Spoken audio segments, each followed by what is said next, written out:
On behalf of Korea SMEs and Startup Agency and Korea Startup Center Seattle, I extend my heartfelt congratulations. This event is not just beginning of a community. It is a history milestone in the global Korean startup ecosystem. The founders and investors gathered here today represent courage, vision, and a shared commitment to building something bold on the global stage. Seattle is a city of innovation. It has produced some of the world's most impactful companies, including Amazon, Microsoft, and Starbucks. I find it deeply symbolic that Korean entrepreneurs and investors are coming together here to create a new foundation for growth and collaboration. Supports outstanding Korean startups in expanding globally. We have paid particular attention to Seattle, and in 2019, we established and have since been operating the Korea Startup Center, KSC, in Seattle, the very first of its kind in the United States. We are proud to support Korea's startups in going global.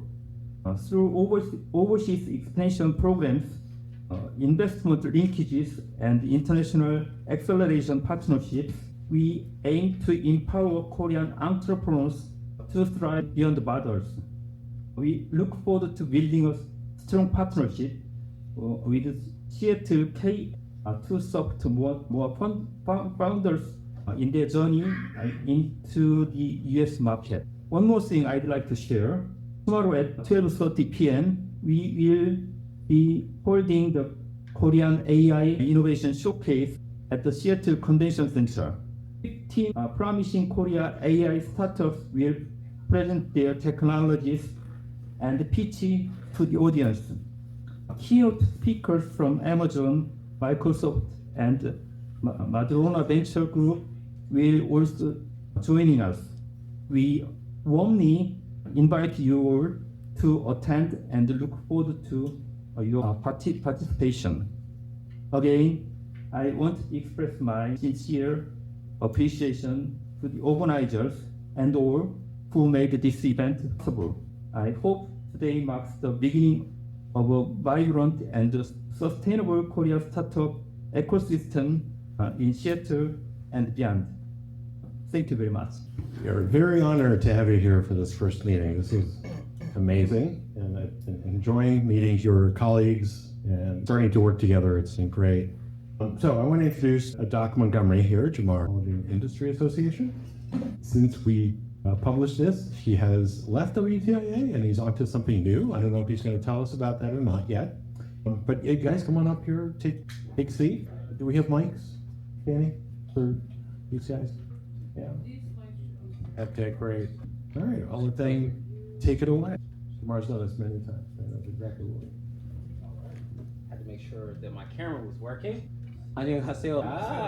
I better know how to say that. Welcome everyone. I am absolutely excited to be here. As Ron has said, that I've been here for each Founders and Funders group, and it has been absolutely incredible experience being able to be part of such a diverse group of entrepreneurs and founders. Well, one of the things that's been very eye-opening for me is the fact that, like Ron said, that all these entrepreneurs have been in the same city, but have never been connected. And so that is the beauty and power of Venture Mechanics. So in my journeys here at Venture Mechanics, I've been able to interview some of the most outstanding and incredible entrepreneurs and people with incredible stories.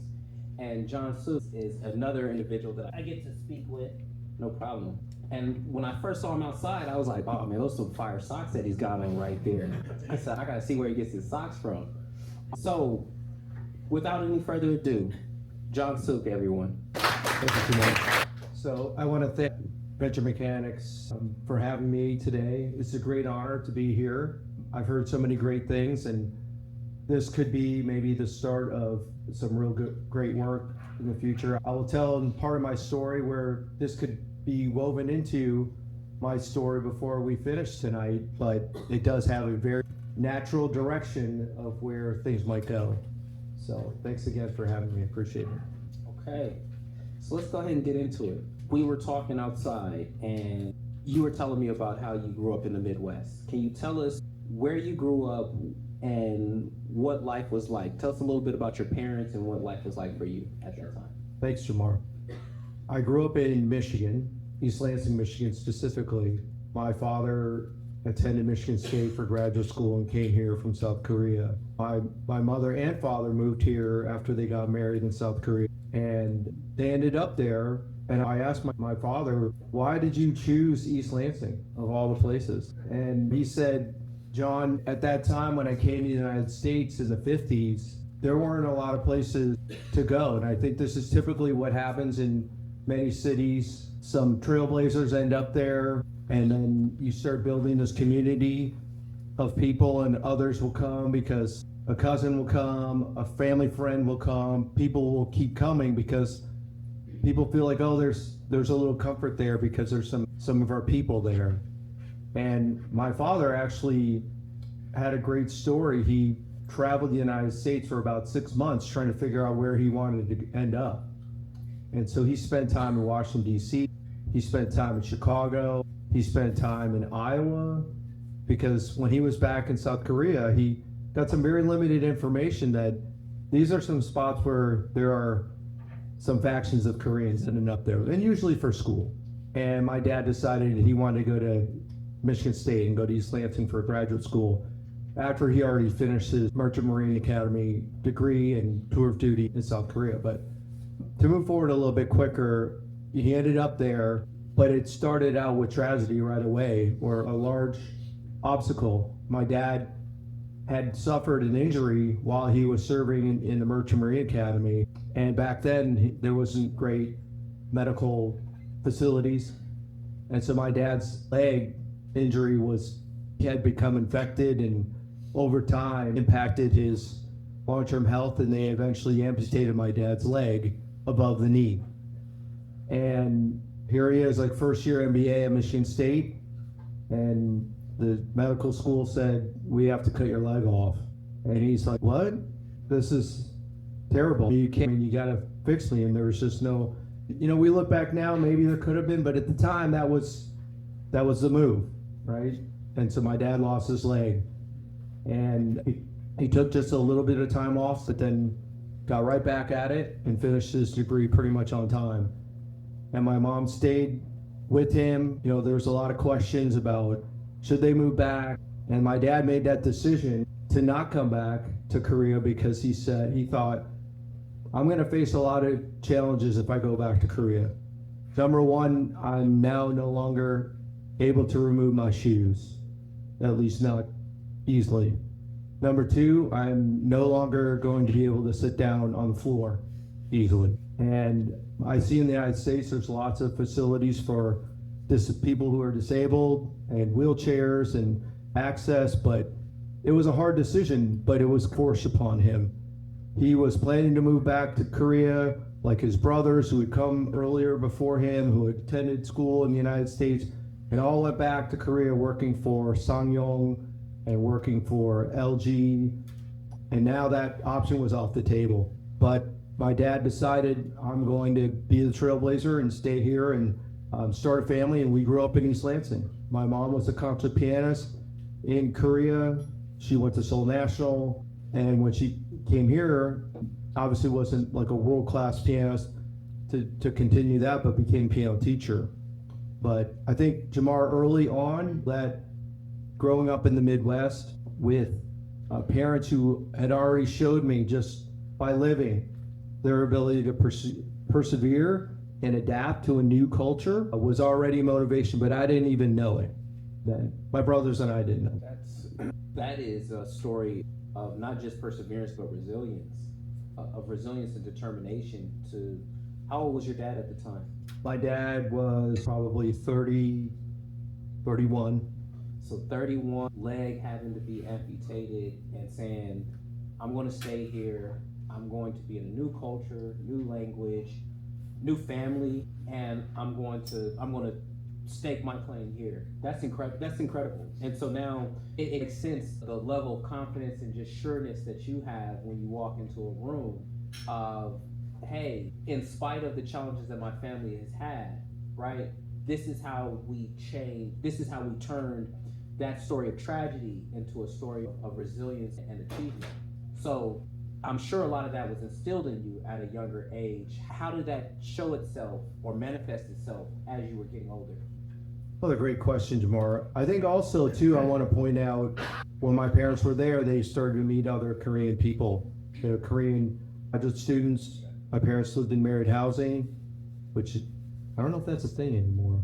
But Some colleges have. do they? Okay. Yeah.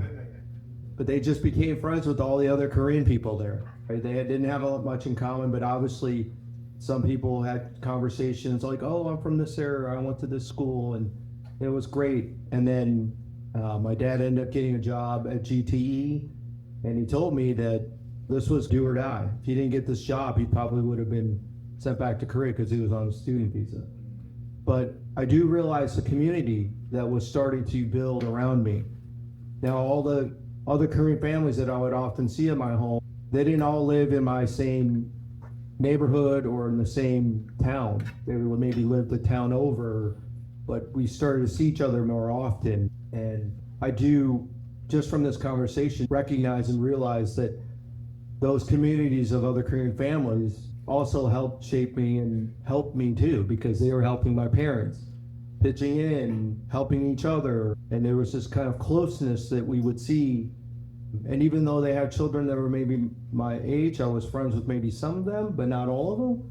We saw them often enough that we did feel close. And we were doing things like that. I think those, on top of my parents having this very unique balance of wanting to encourage us, my brother and I have an older brother, young, to embrace American culture. We're here. And so my parents had this mindset and attitude like, we're not going to just live like in seclusion and not adapt, and we're just going to be proudly Korean forever in our home living in suburban Michigan. They were still very proud of being Korean, and they made that clear to us at home, teaching us the culture, teaching us the expectation, the discipline. So we got that. But my parents also were very encouraging and supportive of us to learn American culture because they were doing it too. My dad was now at this point working for Goodyear, and I remember him telling me he was learning about American culture, and sometimes those lessons weren't always great. Yes, he might learn from his coworkers about American football or American basketball or just maybe how something went, but he also faced a lot of discrimination in the workplace. And boy, did we hear about it when he got home. He was very frustrated, but he vent to my mother and my brother and I, more to my mom than us, but I could tell he was done wrong in a lot of cases or treated poorly, and he kept it quiet and put his head down and just kept working because he knew he couldn't just speak up and fight because he felt like, gosh, I might lose my job. But I think some of those things, I think, helped shape us. And I felt very comfortable in my own skin. But as I was telling Jamar as we met, I lived a very suburban lifestyle and upbringing. I had many friends who were not Asian, many friends who in suburban Michigan at that time, many of them were white. And so I was very comfortable, feeling like this is just who I am and what I do, playing sports and music, and this was normal. And so I'll just pause there for a second because everything went pretty well. Like I had a good balance. I understood the Korean things were at home, and outside the home, I was very much American. Hearing your dad, hearing this story about your dad, it reminds me a lot of the experience that a lot of Black people had that were working in corporate America during that time.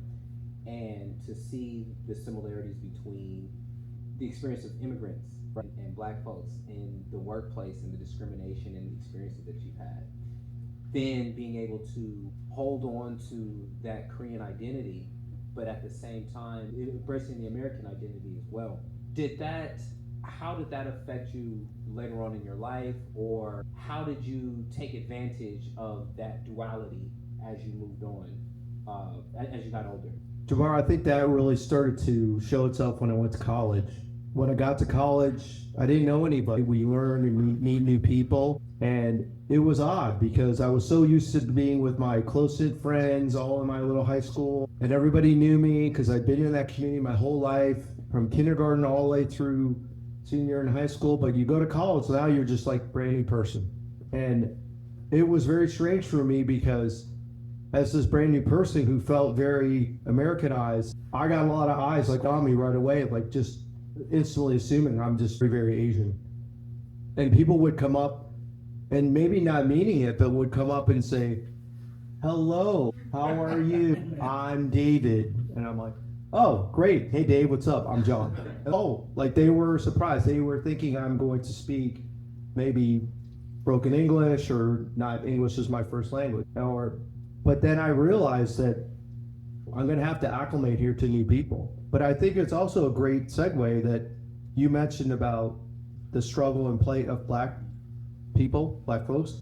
I remember meeting a friend in a class, a black woman, a black student.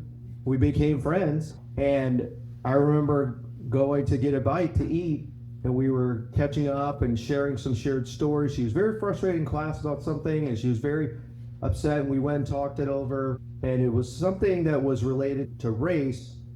And I remember her saying to me, "Jamar, John, you understand how I feel." And I was flattered that she felt like I understood her plight, but I also felt a little bit shallow inside because I couldn't really walk in her shoes of what she experienced. Because whatever it was, I don't recall anymore the detail, but I was flattered in the sense that she assimilated me to understand because I'm also diverse. But I later told her when we became better friends, I can't really fathom the depth of discrimination that you face as a black person, but I do appreciate it. And I think that also helped me as well grow in my own identity to listen to someone else who became a friend. We could share it. But it was interesting that she thought that I totally got it. But then later I told her, I go, "I actually don't. I experienced different discrimination than you do too, but it's different." And I actually told her, I feel like yours is worse in some regard. I was going to school at Indiana University, so maybe that was it. But anyways, you mentioned that, so I didn't think about that until just now. Yeah, it's interesting to be able to understand that particular experience, right? That particular experience, because there's cultural pride, there's cultural identity, there's your own personal identity, and it seems as if you had already come into your own before you even got to college. And so either you were prepared, or I get the sense that your dad and your dad's experience, not to take away from your mother, but your dad's experience was really shaping in how you were going to approach life in terms of, once again, discrimination and things like that, but you never allowed that to be the defining factor in your life. So you saw the opportunity, you saw the advantages that you had in, okay, I understand both sides. How did you apply that life experience into your profession and to becoming the person that you are today? Yes, that's a great question. And I would say that I'm obviously matured, right? When I was young, I don't think I appreciated all these great lessons that I learned, but they were impactful because as I matured and got to college, I started to realize some of the things what my parents were saying, what they meant.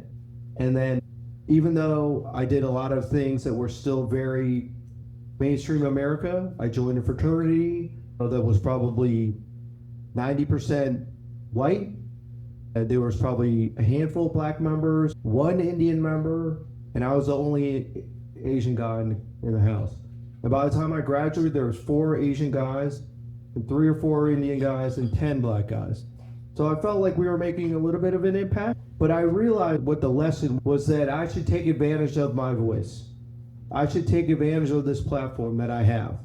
Yes, I'm Asian. yes, I'm Korean. And I was never ashamed of that. I did have some identity crisis at some point because I decided I would join the Korean club. And I went there and I was like nobody could even relate to me because I was so white, right? It's almost like I see these gentlemen here right in front of me. I know they came from Korea, right? And I just like my own relatives who are in Korea, who are my cousins and my uncles.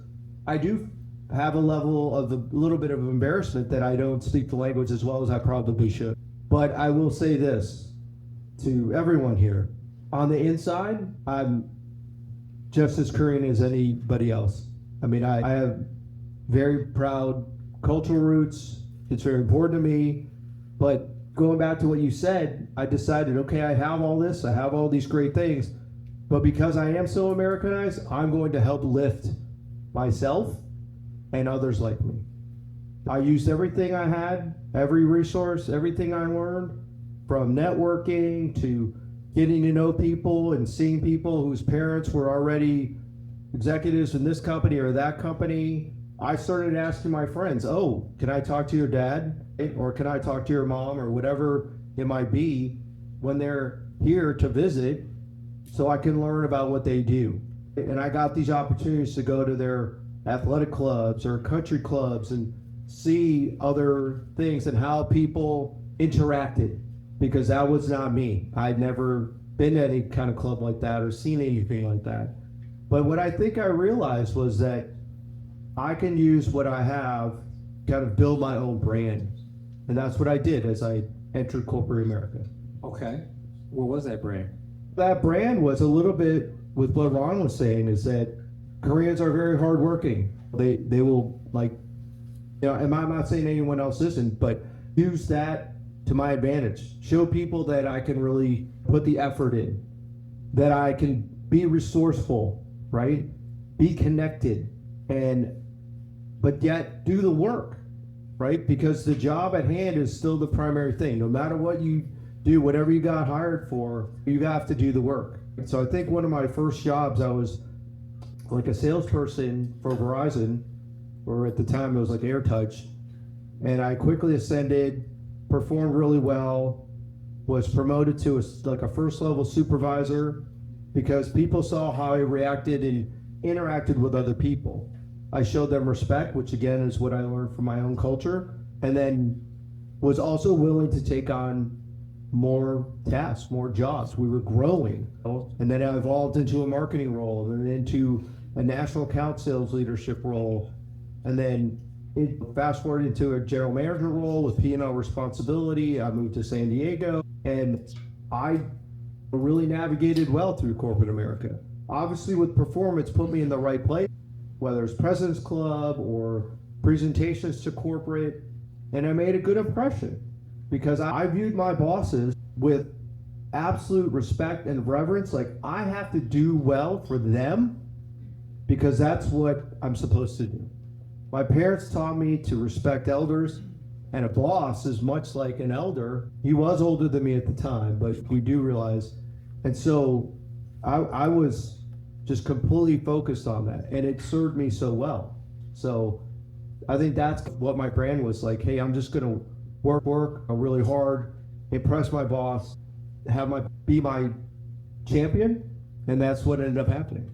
So corporate America is an interesting beast. Says the Boeing guy. Says the Boeing guy. Says the Boeing guy. But I'm at Boeing because I like airplanes. Things like that. Yeah, love airplanes. What was the most impactful lesson that you learned from your time in corporate America? I know the most important thing, it was like a tipping point for my life and my career, was we went to meet with Allstate Insurance in Chicago. Their corporate headquarters were there. And there was a big presentation. We brought my region president, vice president of engineering, just, as you say, jokingly, a dog and pony show. Everybody out to meet all their executives, finance, operations, all these people. And at some point, the technology solution we were presenting to the CFO at Allstate our engineering person went off the deep end. Was super excited to talk about what we had to present, but completely lost the crowd, lost the room. And you could see the CFO just shut down and just got very discouraged because I think he didn't understand what this person was talking about, and the meeting ended abruptly. And we felt very bad about how that meeting ended. And so we had a post-meeting, talked about it. There's a lot of yelling and screaming and pointing, finger pointing. I remember his name was Larry Rick. And people were saying, Larry, what the heck were you doing? You were going crazy, like talking about all this stuff, like all this technology stuff, and you basically insulted this person who was the biggest decision maker in the room. And he's like, what are you talking about? You should know. And there was this big, and then everyone calmed down. We said, okay, we have to regroup. And so we needed this opportunity to have a follow-up meeting, and we did. But instead of Larry coming, because my region president told me, John, Larry cannot come to the next meeting. And so he's like, you have to learn everything of what he's trying to say, and then you have to be able to tell the CFO what it is we're trying to do. I'm like, okay. So I spent a lot of time in Larry's office. He knew he was not coming to this meeting. And honestly, I don't think he really cared. He's like, fine. But then he told me everything, and then I would stop him. We were there like late at night, 8, 9, 10 o'clock at night, and he said, wait, what does this mean? Tell it to me in English, right? Explain it to me, or diagram it, show me. Every different way he would try to show me with illustration, like whatever it was, I got it. So we got it. Fast forward, we went back to the meeting. I was able to explain it. And it's a good thing in a way, because I don't know too much. So I can't go too deep. I only knew what I knew, what I could tell. But I kept explaining it as it related, and I kept going back to what their problem statement was. What is it that Allstate needed? And every time I would talk about the technology, I would go back to what it is and what it would mean to their bottom line. Then we won the business. So you were translating. Correct. That's really what it was. And that was my aha moment, and I realized I have an ability to translate technology to business need. And once I realized that, and I moved up in the organization and was promoted, I really embraced that because I knew we had a technology product and we needed to sell it to people who didn't necessarily know technology. And so I think that led to the success that I had in Chicago. I was leading 175 enterprise, sales executives and supporting engineers and teams in 4 states. And we had some of the best results in the organization. I'm gonna switch gears with you real quick. Because, you experienced a lot of success in, it seems like, in corporate America. What do you love doing? Like today, what do you love doing? Today, I love connecting with people. That is the thing that brings me joy. Connecting smart people with other smart people and seeing connections being made and opportunities being capitalized on and progress being delivered. And that, I think, is really what sums it up, connecting people. Okay, connecting people. All right, so I'm gonna make a connection. I was told that you were supposed to be wearing some cowboy boots today. Oh, jeez. I know where this connection is. This job right here. So there are a lot of diverse experiences. I was talking with a close colleague of yours, and he was telling me that you used to perform in a country band. That's true. And that country band was made up of all Asians. Guitar, sang a little bit, strummed some mandolin. And that guy sitting right next to you was our lead guitarist, sang a little, harmonized. So yeah, it's really great to have Chang Choi here, my good friend. And we had 3 Korean guys, a Japanese woman who was our drummer, and 2 Filipino women who were keyboard and violinists. So yeah, we're back a little bit, slowly. We did practice this year. For 2 or 3 years, we were really connected. But yeah, again, the connection was another guy in our band, I'm not gonna go too deep, who was a physician here in Seattle. His parents lived in that married housing spot where my parents did at Michigan State. Wow. So maintain that connection from then. From that guy, Wow. met that guy, and made that band. So What has been your greatest joy? We get on how good? Okay. Do Q&A. Do you do Q&A? Last question. This is my last question. What has been your greatest joy in connecting people? I think I can talk about all these different things. And I do want to get my plug on my connection here. It's not my greatest joy yet because I haven't done anything, but I was asked to be in a technology delegation to fly to Finland about 10 years ago. And about 6 Americans went. We went there because Nokia was going bust, and they wanted to try to help find jobs for these 2,000 or more engineers, and they were trying to help them find and connect with jobs in the United States. I met one of the gentlemen on that delegation who is a MB&E, I guess like most British recognized, I don't know the acronym, but recognized by the Queen, and he was working for Capital Factory down in Austin, Texas, and we found out on the trip he was from Michigan, and that's where I'm from. So we connected, and I saw him recently, and he told me, you got to get to Michigan and help the folks back there, and you need to go to Michigan Tech Week. I go, what is that? And he said, you got to go back to your people and go out there and help them. I'm like, okay. So I went out there, and I was the only guy from Washington at this conference. The governor was there, the mayor of Detroit was there. I saw like some investors and some players in the space who were playing for, who played football at Michigan, who I cheered for, and I couldn't believe I was like, anyways, fast forward, there's so much great innovation going on there, and I was so happy to connect people in Seattle, but my fast forward is that here I am, invited to be this keynote speaker. I'm very honored, and what have I done here in the Korean community in technology? I attended one event at UW. There was a lot of Korean investors that came and I listened to, but this could be my next connector thing. But I would say, back to your last question to wrap up, I would say the biggest joy I've had in the last 5 to 7 years is helping my 3 sons who are 26, 24, and 20, them and many of their friends who, any of them that wanted to ask, helping them find internships and full-time jobs. And that's probably, I'm well over 30. And my wife joked, she's like, why don't you make a business out of this? You can make some money. I go, you know what? It's not as fun if I have to do it for money. And boy, I find so much joy because I helped all those young people get a leg up, and they're crushing it now. Outstanding, outstanding. I want to give it up for Mr. John Souk. Oh, thank you very talented as a moderator. Thank you, thank you. You want to open it up for? Can you use the mic stand? Oh. If people have questions, they can step up to the mic. I'm gonna take this one, you can share that mic, I'm gonna put those over here.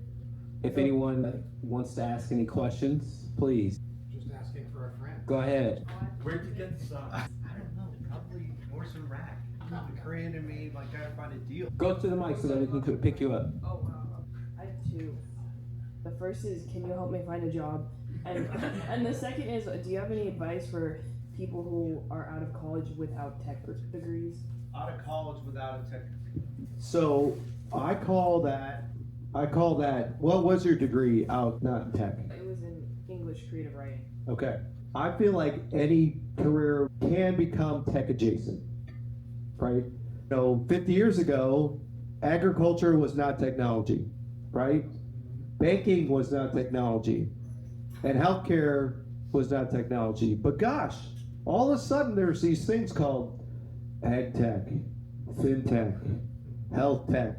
I don't know if there's one called English tech yet, but we know there's lots of English-related technologies out there, right?